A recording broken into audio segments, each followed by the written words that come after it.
Okay جناب، قریشیوں کو بدر میں شکست ہوئی، ٹھیک ہے. اچھا، اپنے مردے اور قیدی مسلمانوں کے ہاتھوں میں چھوڑ کر بھاگ کھڑے ہوئے یہ. اوکے، قریشیوں کی بات ہو رہی ہے. ابو سفیان اپنا قافلہ اور مال و متاع لے کر پہنچا تو عبداللہ بن ابی ربی، اکرمہ بن،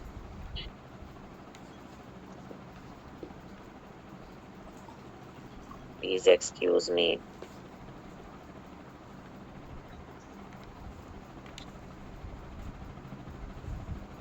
ٹھیک ہے.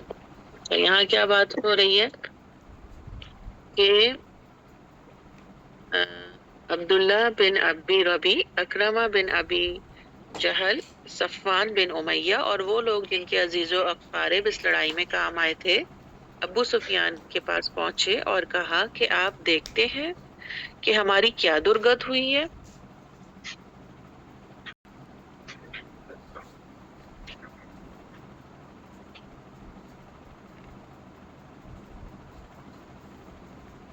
اوکے، اگر آپ رضامند ہوں تو یہ سارا مال روک لیا جائے اور اسی خزانے سے دوسری جنگ کی تیاری وسیع پیمانے پر کی جائے اور انہیں مزہ چکھا دیا جائے.